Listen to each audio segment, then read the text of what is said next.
quien vive. Vamos a orar. Señor maravilloso, Dios santo, tú eres bueno, tú eres grande, Señor. ¿Cómo no adorarte? ¿Cómo no alabarte? ¿Cómo no exaltarte? Vamos, en sus propias palabras, hable con Dios. Mientras puedo pedir a grupo técnico que puedan traer un flash, porque parece que esto no está queriendo subir para que pueda pasar las diapositivas a control central. No está queriendo mandarse por el WhatsApp.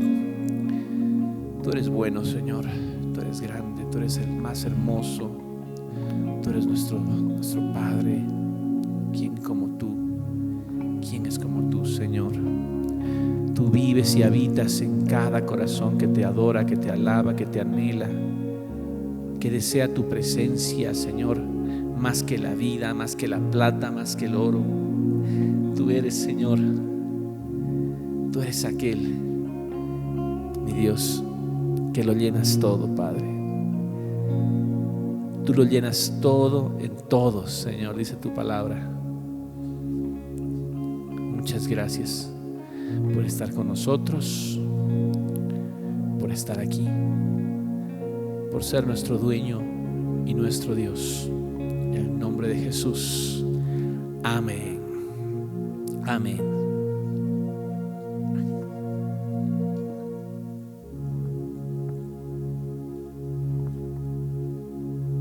Hola. Amén, gloria al Señor. ¿Quién vive?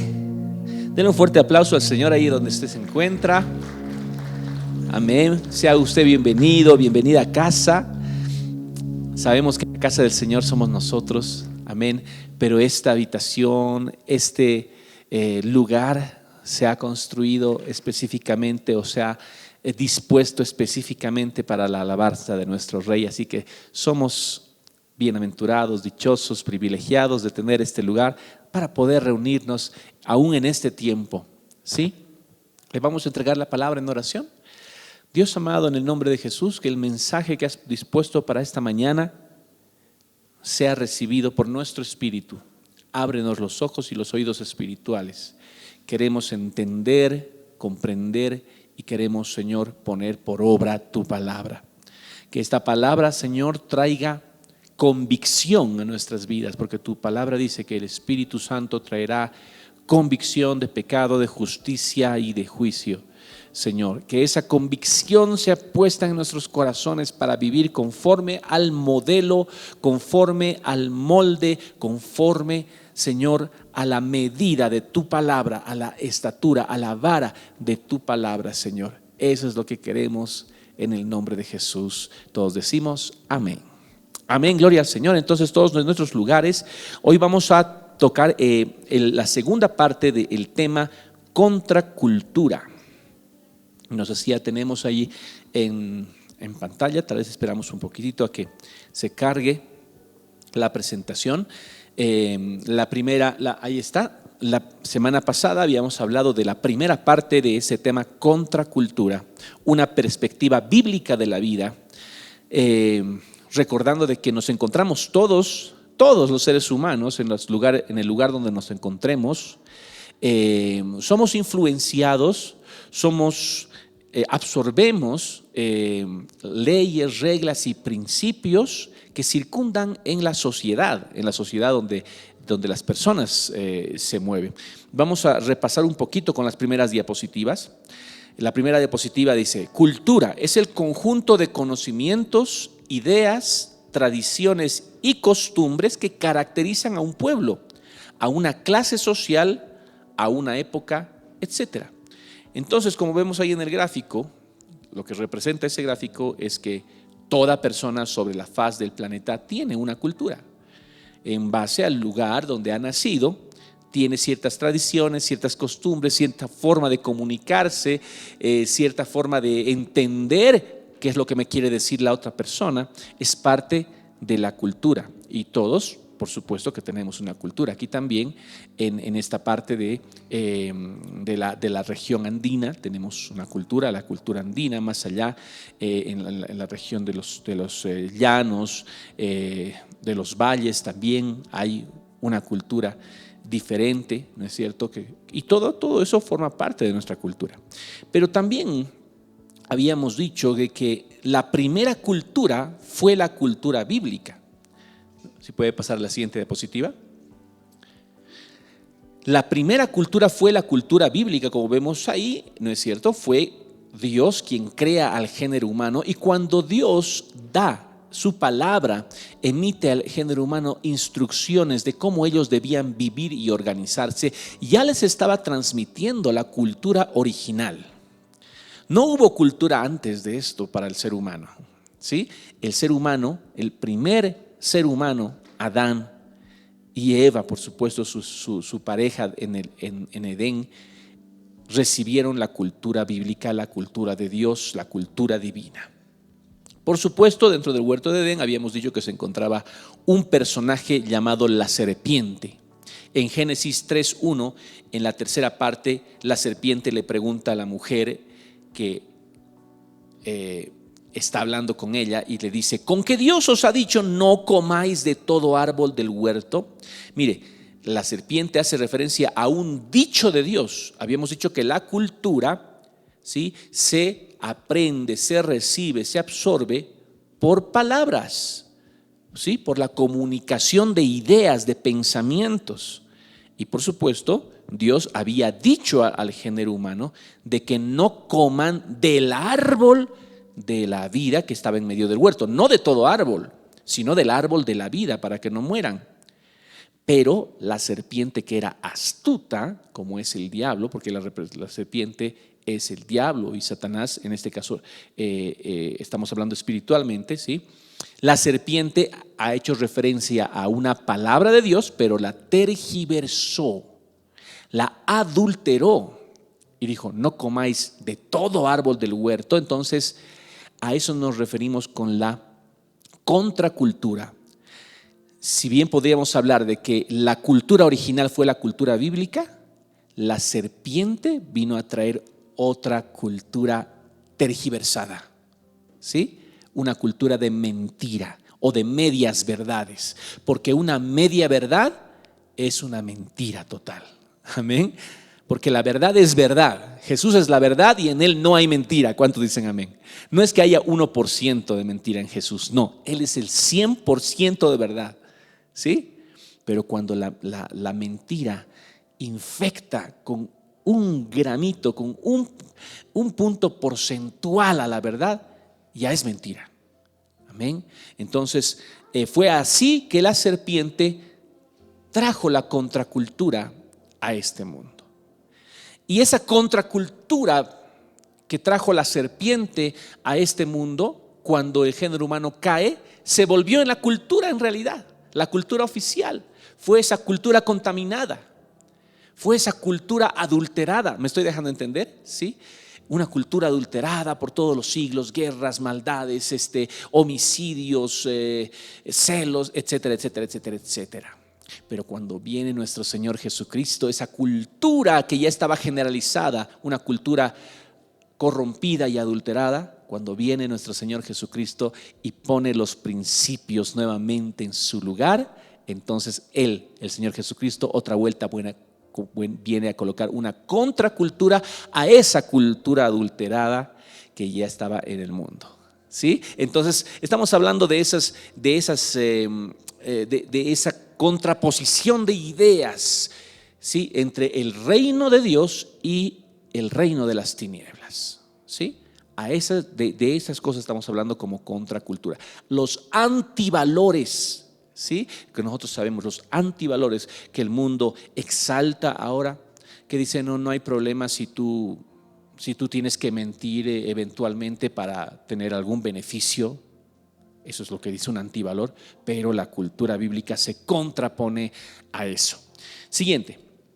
Habíamos visto una tabla de contenidos ahí con varios conceptos, como lo vemos ahí en pantalla, en forma de un corazón que representa el corazón del ser humano. Y hay muchos conceptos que están ahí adentro, como el dinero, la familia.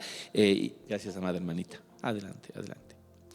Como muchos conceptos que vemos que están ahí en nuestro corazón, y hemos ido viendo. Un clic, por favor. Esos dos, la semana pasada hemos visto el dinero y la familia, ¿sí? Ahora vamos a hablar acerca de los géneros. Siguiente diapositiva.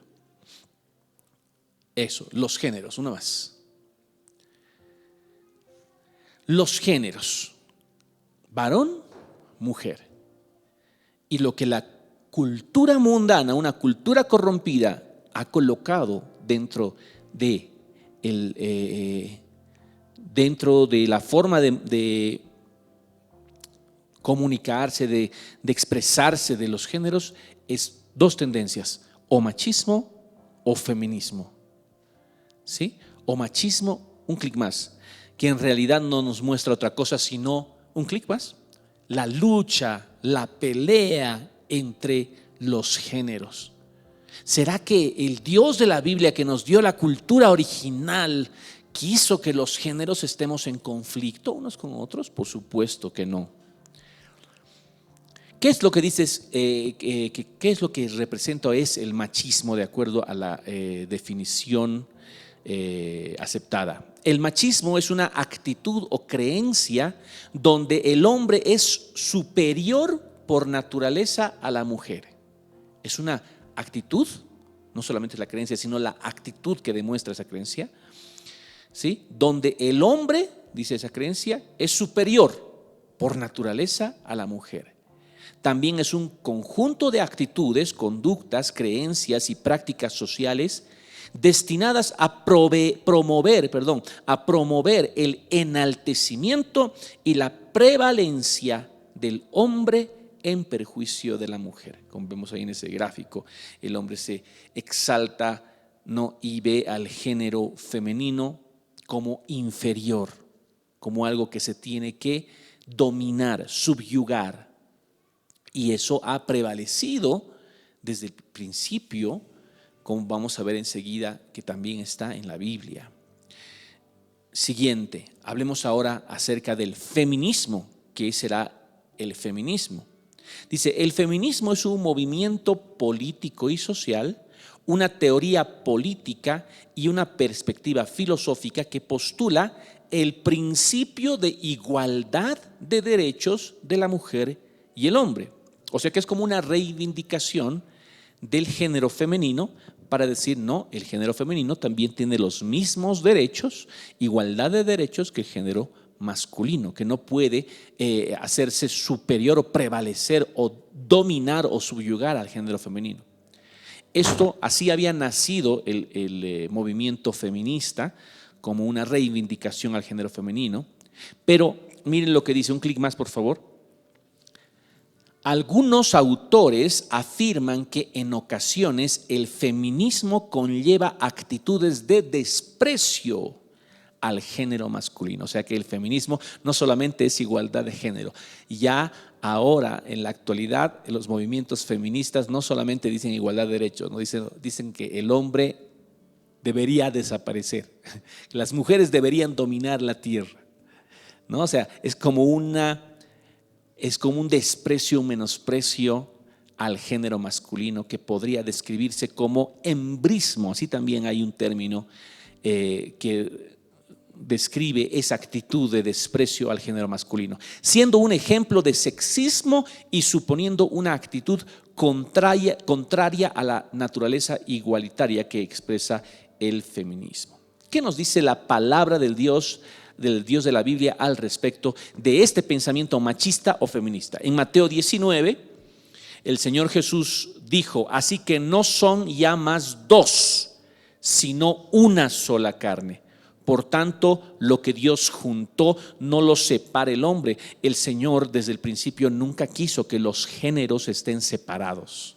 Si bien este versículo me habla del matrimonio, de la familia, es cierto, por supuesto que sí, porque el Señor puso al primer hombre, Adán, y de su costilla sacó a Eva para que sean una sola carne. Por tanto, dejará el hombre a su padre y a su madre, se unirá a su mujer y los dos serán una sola carne. ¿Sí? Es cierto, pero en el ambiente de sociedad,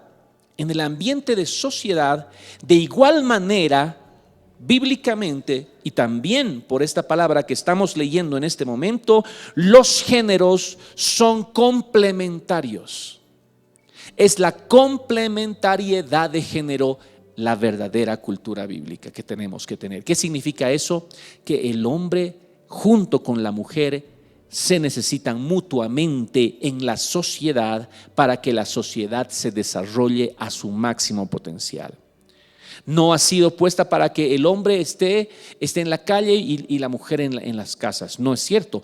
Proverbios capítulo 31 ya nos lo enseña, de que la mujer sabia es aquella que tiene sus negocios. Lea usted bien Proverbios 31 y dice que la mujer sabia va de lejos, trae su mercadería como una nave de mercader. Tiene muchas actividades la mujer sabia, y esas actividades es un desempeño en la sociedad. Por lo tanto, los géneros no pueden suplirse. O sea, no puedo yo reemplazar el papel de la mujer o reemplazar el papel del varón, o decir no se necesita uno o el otro, sino que la Biblia nos enseña de que nosotros somos complementarios.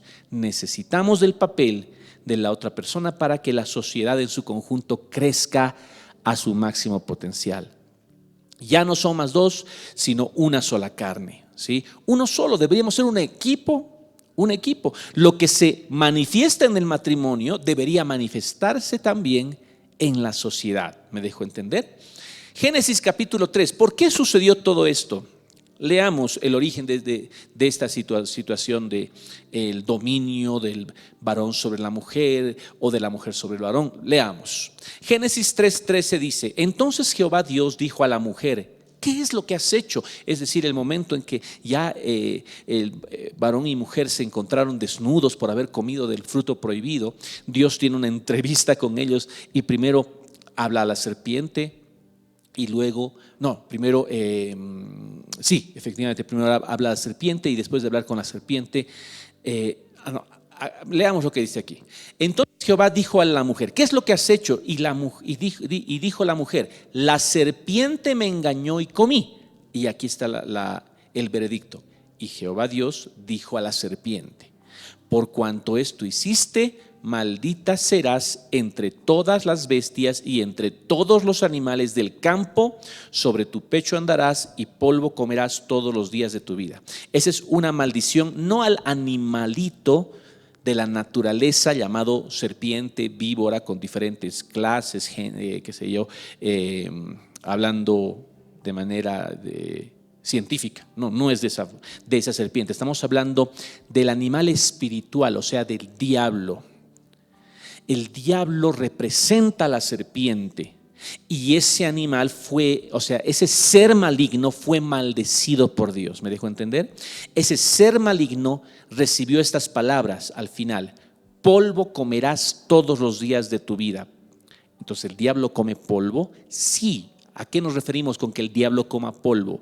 El polvo es la materia prima de la carne, ¿sí? Del ser humano, del cuerpo del ser humano.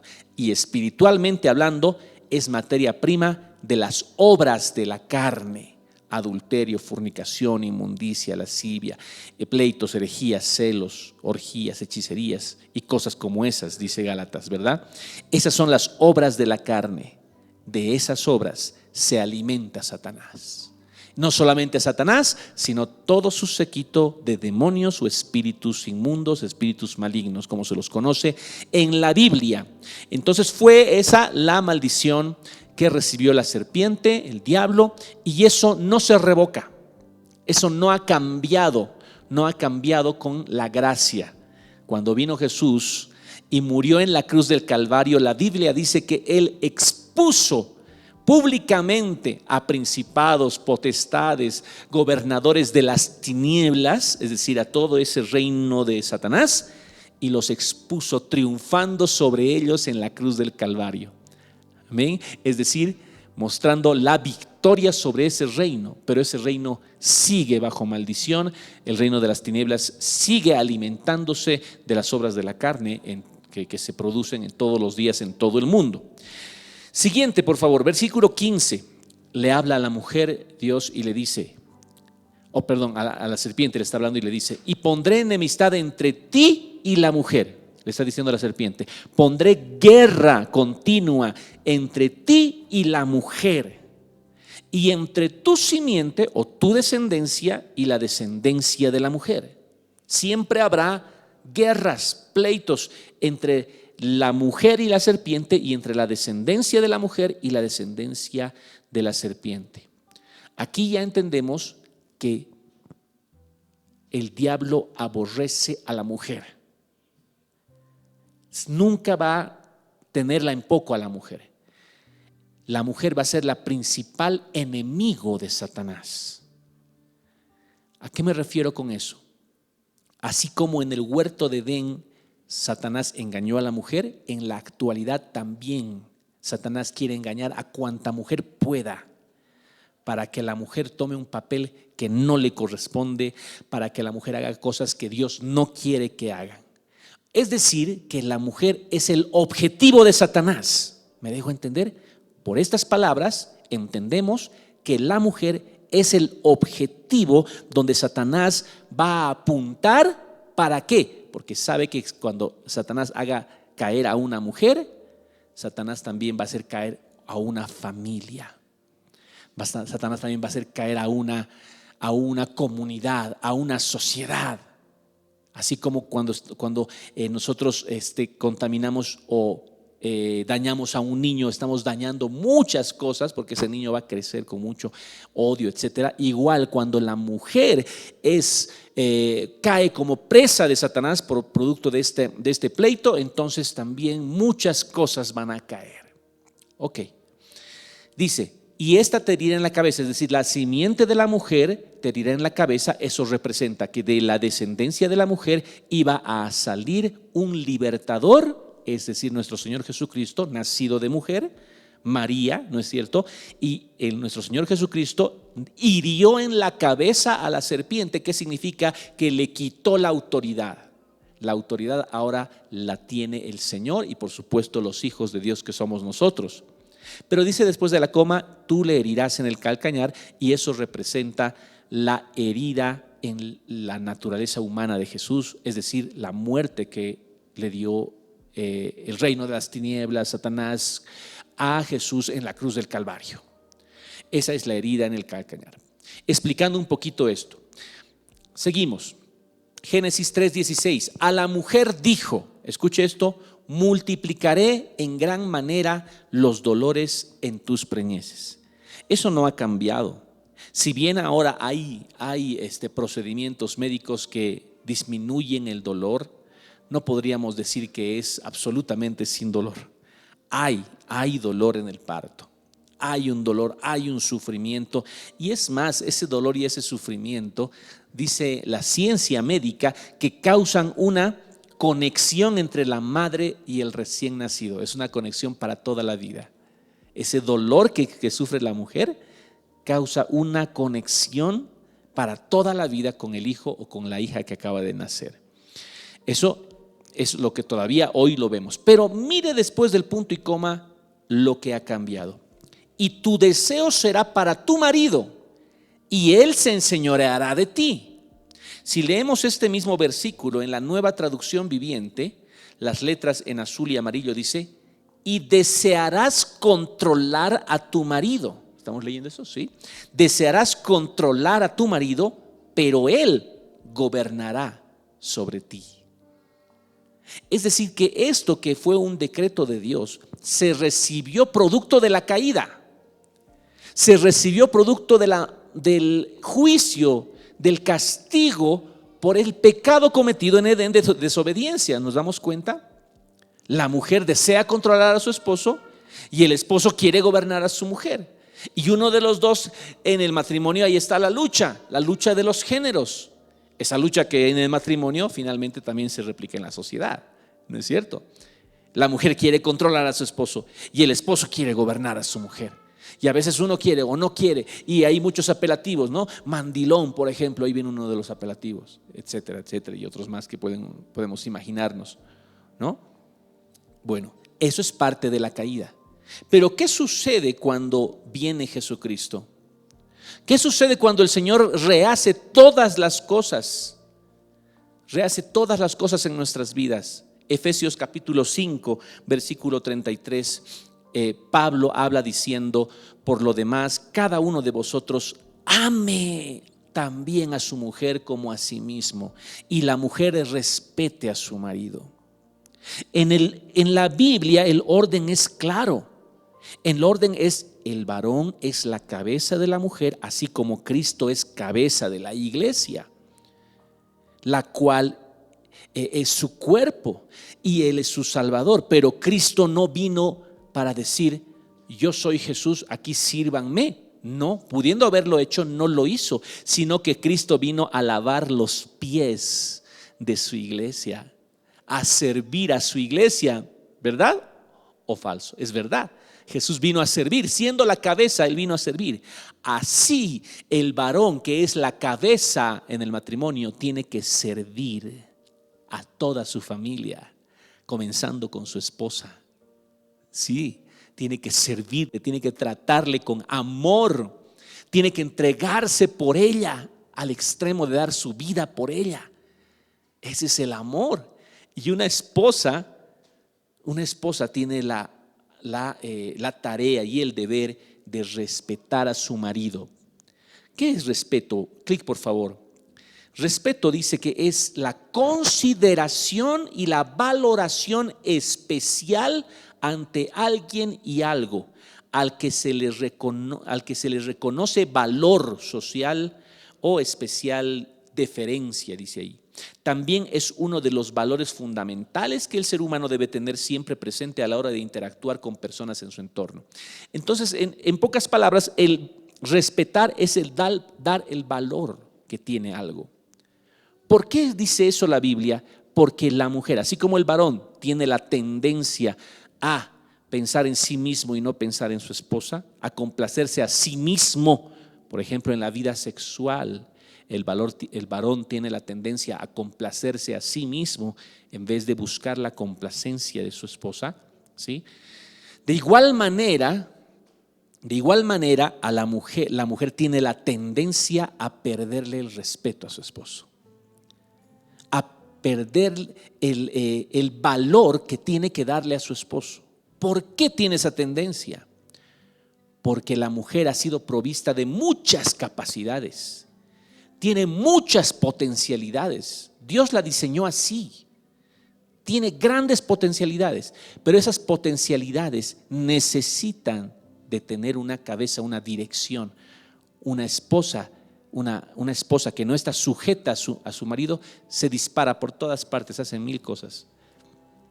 Pero ambos juntos son dinamita, como dice algún dicho. Juntos llegan a su objetivo, pero separados no. El esposo no puede hacerlo sin su esposa, porque ella le provee de toda la información, le provee de todos los aspectos, las variables que necesita considerar, y el esposo tiene la capacidad para tomar una decisión correcta.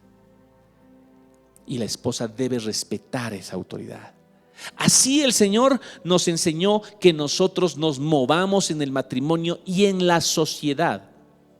En la sociedad, considerando al género femenino, ¿sí?, como un género que tiene grandes potencialidades, pero que no puede moverse solo, sino que necesita de ambos para que en todo aspecto podamos llevar. Por eso es que en la sociedad hay empresas donde hay ya muchas mujeres, hay partidos políticos donde hay muchas mujeres, presidentas aún de naciones, de países, han sido en su momento, lo son actualmente mujeres, y así pues la mujer tiene que estar dentro de la sociedad en un papel equilibrado, sin buscar ninguno de los dos superioridad, sino complementariedad. ¿Me dejo entender? ¿Cuántos dicen amén? Vamos a pasar ahora al otro punto. Vamos a pasar al tema de las razas. Las razas. Hay el concepto del racismo. Yo sé que todos lo conocen. Racismo o discriminación racial. Vemos en la gráfica dos varones, uno de tez blanca, otro de tez oscura, ¿sí?, que se miran desafiantes, lo cual representa el odio entre las razas y el pensamiento de que una de ellas puede ser superior. Siguiente diapositiva. Definición de racismo: ideología que defiende la superioridad de una raza frente a las demás y la necesidad de mantenerla aislada o separada del resto dentro de una comunidad. Es decir, yo no me junto con ellos. Yo no me junto con ellos. ¿Sí? Recuerde que en la Segunda Guerra Mundial, cuando Hitler se levantó a sí mismo, se exaltó a sí mismo, ocasionando gran masacre o genocidio de la Segunda Guerra Mundial, los alemanes a la cabeza de Hitler pensaban que eran una raza superior. ¿Lo escuchó alguna vez? Pensaban que era una raza superior, la raza aria, los alemanes. Y obviamente despreciaban a los judíos, despreciaban su raza. Estar cerca de ellos eran peor que basura. Imagínense, no era lo mismo que pensaban, y aún en la actualidad también piensan los judíos acerca de los gentiles. Desprecian. Los judíos no querían meterse con samaritanos. Sí, no, son idólatras, no, son algo que nosotros no podemos ni siquiera tocarlos. Es más, Israel estaba dividida en tres partes: la parte superior, o comencemos de abajo, Judá era, o Judea, la parte del sur, Samaria era la parte central, y arriba se encontraba Israel. Entonces, ¿qué es lo que sucedía? Cuando tenía que irse de norte a sur, evitaban pasar por la parte central de Samaria, yendo por los contornos, aunque demore un día, 2 días más de camino. Lo hacían así para no pasar por ese territorio, porque ellos no podían juntarse con samaritanos. Eso es racismo también. Eso también es discriminación. Génesis capítulo 11. Miren lo que dice la Biblia. Y descendió Jehová para ver la ciudad y la torre que edificaban los hijos de los hombres. Estamos hablando del pasaje de la torre de Babel. Y dijo Jehová: he aquí, el pueblo es uno. Al principio el pueblo era uno solo, y todos tienen un solo lenguaje, y han comenzado la obra, y nada les hará desistir ahora de lo que han pensado hacer. Esa unidad que había en ese entonces en Génesis capítulo 11 era una unidad para hacer lo malo, lo que en la actualidad las leyes tipifican como asociación delictuosa. Si yo me uno a alguien para hacer lo malo, no es una unidad que a Dios le agrade. No es una unidad que a Dios le agrade. ¿Sí? Es una asociación delictuosa. Eso es lo que hicieron los hombres. Se unieron todos para desafiar la autoridad divina, en otras palabras. Eso es lo que querían. Versículo 7. Ahora pues, dijo Dios, descendamos y confundamos allí su lengua, para que ninguno entienda el habla de su compañero. Así los esparció Jehová desde allí sobre la faz de toda la tierra. ¿Puede decir conmigo, toda la tierra? Toda la tierra. Y dejaron de edificar la ciudad.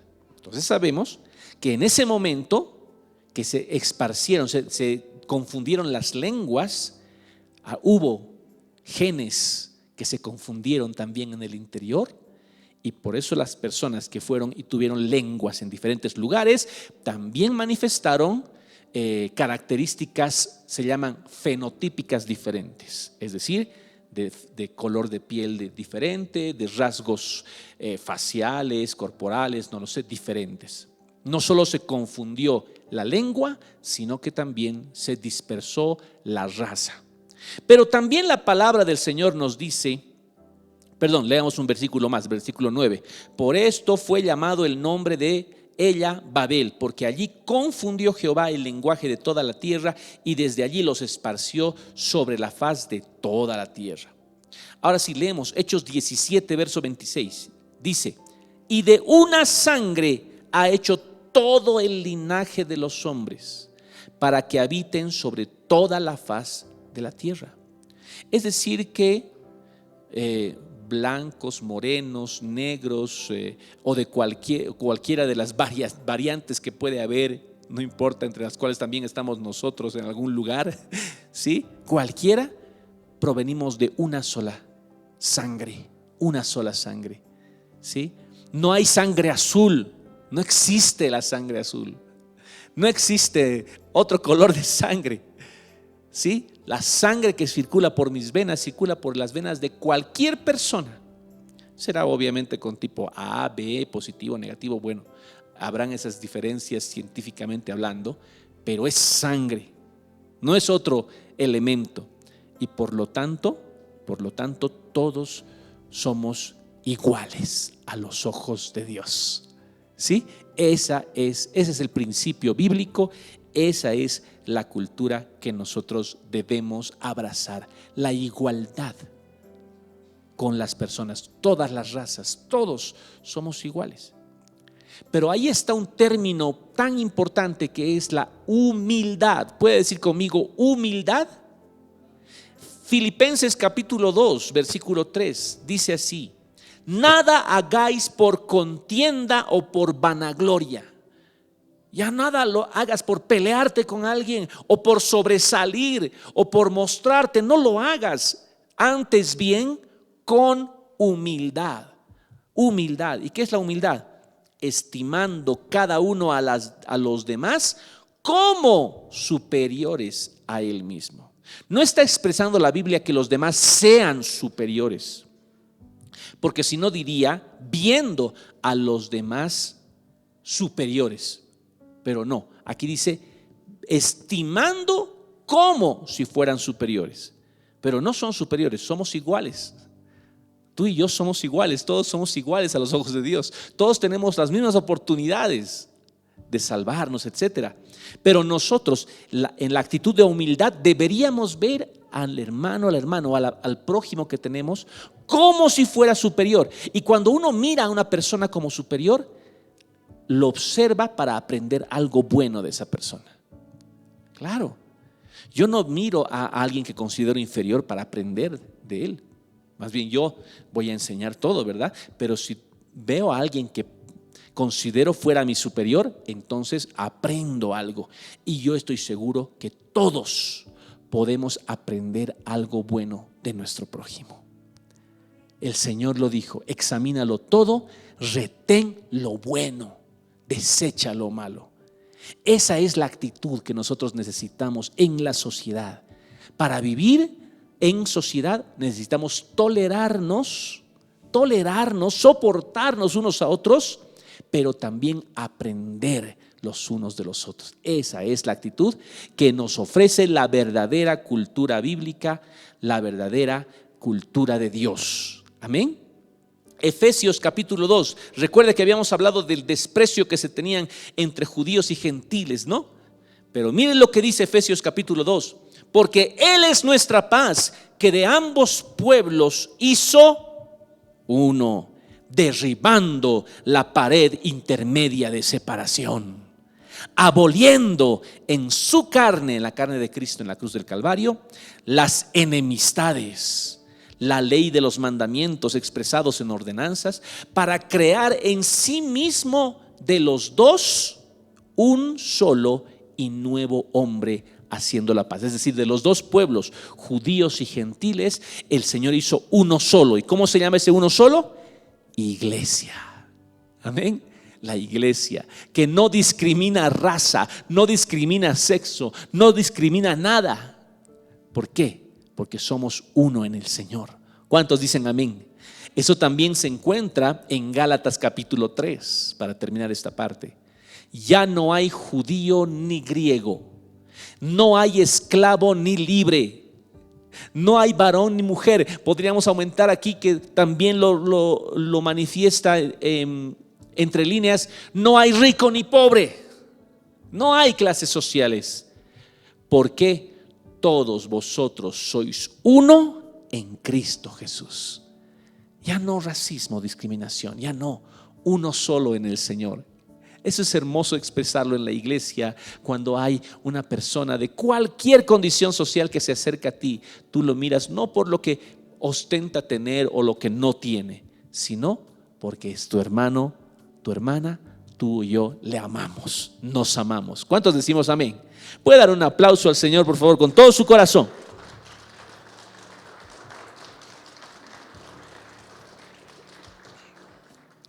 Y para terminar, hablemos de un tema que todos buscan, todos buscamos, la felicidad. ¿Sí? La felicidad. ¿Será la felicidad la ausencia de problemas? ¿Será la felicidad disponer de todo lo que se desea? Es bastante tentador pensar de que sí. Porque yo estoy seguro que nadie quisiera tener muchos problemas en este lugar. Yo no quisiera tener problemas. Nadie quisiera tener problemas en su naturaleza humana. Entonces, si los problemas se terminan, yo me sentiría más feliz, naturalmente. Pero eso no depende de mí, ni depende de nosotros. Es parte del plan divino para cada uno de nosotros. Los problemas son parte del plan de Dios para sus hijos. Amén. Así que la ausencia de problemas no es la felicidad, ya lo sabemos nosotros. Pero disponer de todo lo que se desea, también es tentador pensar de que sí. ¿Cómo no quisiera yo tener lo que deseo? Yo quisiera una casa así, yo quisiera tener un trabajo así, yo quisiera viajar por el mundo y hacer esto otro, yo quisiera. Pero a veces ese querer, si nosotros lo tuviéramos, podría ser nuestra muerte y nuestra ruina. Y nosotros no lo sabemos. Podríamos nosotros tener lo que quisiéramos y ese podría ser el fin. No, yo si me ganara la lotería sería el hombre más feliz de la tierra. Te ganas la lotería, luego viene el ladrón, te rapta a tus hijos, te divorcias de tu esposa y listo, estás frito. ¿Te das cuenta? No es así. Dios sabe cómo nosotros vamos a administrar los bienes que tenemos. Así que seamos como el apóstol Pablo, que decía: Señor, no me des muchas riquezas ni mucha pobreza. Manténme de lo que necesito, Señor. Tú sabes lo que yo puedo administrar. Eso dame con lo que yo pueda honrarte a ti. Así que eso es lo que necesitamos para ser sabios. Aumentar la sabiduría nos va a dar también mayor capacidad de administración. Entonces el Señor pondrá en ti recursos. Si tú tienes un corazón sabio, pondrá en ti los recursos para que administres sabiamente. José era el hombre más sabio de Egipto, un humilde hebreo que fue sacado de la cárcel, semidesnudo el pobre, seguramente ahí muchos años en la cárcel, pero Dios le puso todas las riquezas de Egipto en sus manos para que él se haga servir, no, para que él las administre con la sabiduría que Dios le había dado. ¿Se da cuenta? Muy bien, pero leamos un par de versículos. Mira ese meme que vemos ahí. La felicidad no es la ausencia de problemas en nuestra vida, sino la presencia de Dios en ella. ¿Cuántos dicen amén? Eso es la felicidad. Los problemas siempre van a existir, pequeñitos, ínfimos o enormes y grandes, van a existir y existen. Yo le aseguro que usted y yo todos tenemos cierta clase de problemas, todos. Y ellos van a existir siempre. Y gloria a Dios por esos problemas, porque sabemos que es la voluntad y el propósito de Dios. Pero no se define nuestra felicidad por ello, sino porque la presencia de Dios se sienta en nosotros. Si usted siente la presencia de Dios en su vida, usted será el hombre más feliz que pisa esta tierra. ¿Sí? Porque si usted tiene a Cristo, lo tiene todo. Eso es cierto. No necesitamos más. Él es nuestra felicidad. Amén. Salmos 84, y esto lo escribe el rey David, un hombre en constante persecución. Su vida estaba constantemente amenazada. Y miren lo que dice: un solo día, es la Nueva Traducción Viviente, un solo día en tus atrios es mejor que 1000 en cualquier otro lugar. Prefiero ser un portero en la casa de mi Dios que vivir la buena vida en la casa de los perversos. Amén. Prefiero estar con Dios, estar en paz con Dios, que tener todas las riquezas del mundo. La felicidad del hombre consiste en conocer a su Creador, en conocer a su Salvador y en tener una relación de amor con Él. Amén. ¿Cuántos dicen gloria a Dios por eso? Vamos a aplaudir al Señor, por favor, con todo el corazón.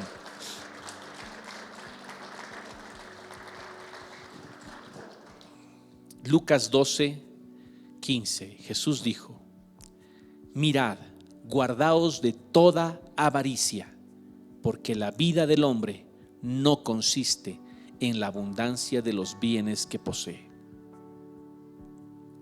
Tres cosas que hemos visto hoy. Hemos hablado acerca de los géneros, hemos hablado acerca de las razas, hemos hablado acerca del concepto de la felicidad.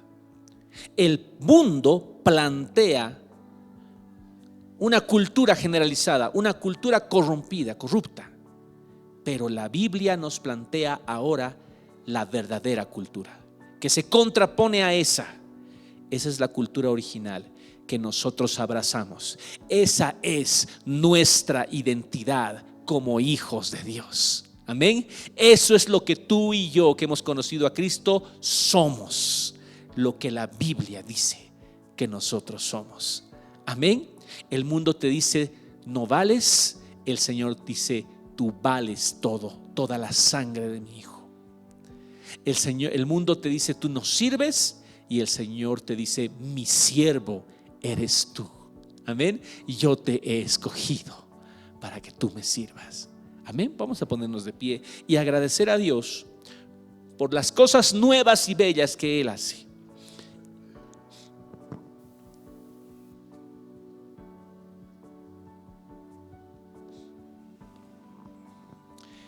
Amado Padre, muchas gracias queremos darte. Muchas gracias porque tú lo cambias todo, Señor. Tú lo haces nuevo todo y nos enseñas la verdadera cultura, la original, en la cual, Señor, ya no buscamos superioridad frente al otro, ya no buscamos dominar, sino que ahora volvemos al plan divino en el cual somos uno en Cristo Jesús, en el cual tenemos una relación de amor y de orden en el matrimonio, principalmente donde el varón es la cabeza y la mujer es su cuerpo, y uno sin el otro no pueden vivir separados, no pueden vivir lejos, sin comunión, sin comunicación. Padre, queremos abrazar todos los días de nuestra vida esta cultura verdadera, original, y defenderla con argumentos bíblicos ante todo aquel que nos pida razón de la esperanza que hay en nosotros. Haznos hijos preparados para hablar con cualquier persona acerca de estos principios de cultura bíblica, de la verdadera cultura que estamos aprendiendo. Gracias, Señor. Hable con Él por unos momentos.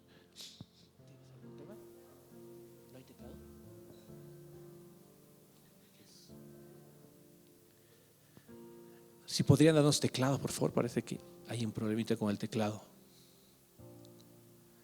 ¿Cómo es la de?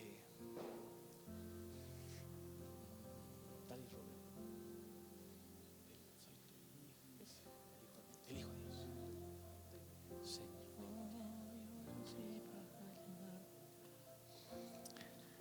A ver, una guitarrita para que nos dé el acorde de Yo elijo a Dios. Por favor. Señor, gracias, papito amado, por mirarnos, por abrazarnos, por amarnos, Señor. Y nosotros, Señor, tomamos la decisión correcta en el camino de nuestra vida, y es caminar por tus senderos, por tus leyes y tus decretos. Vamos a cantarlo. Señor, yo nací para llamarte Dios, yo nací para llamarte Padre y estar a tu lado. Señor, desde el vientre escogido soy, fui llamado solo para ti. Bendito soy si vivo en obediencia a ti, oh Dios. Mas día a día el pecado viene, me llama, día a día circunstancias vienen, me llama, día tras día vienen tentaciones, me llama, día a día el pecado viene.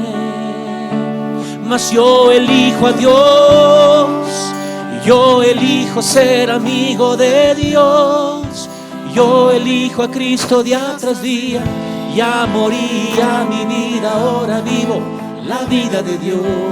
Diga, mas yo elijo a Dios, yo elijo ser amigo de Dios, yo elijo a Cristo día tras día.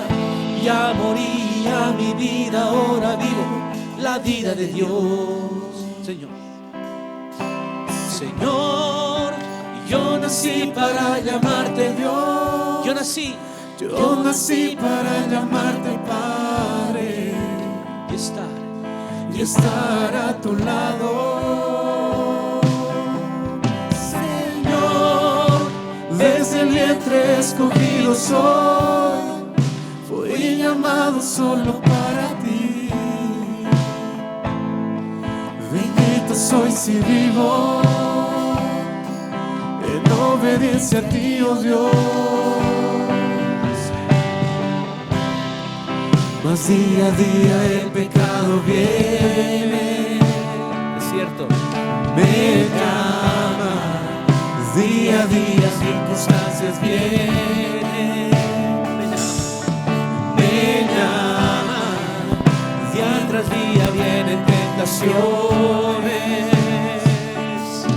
me llama, día a día el pecado viene. Mas yo elijo a Dios y yo elijo ser amigo de Dios, yo elijo a Cristo día tras día.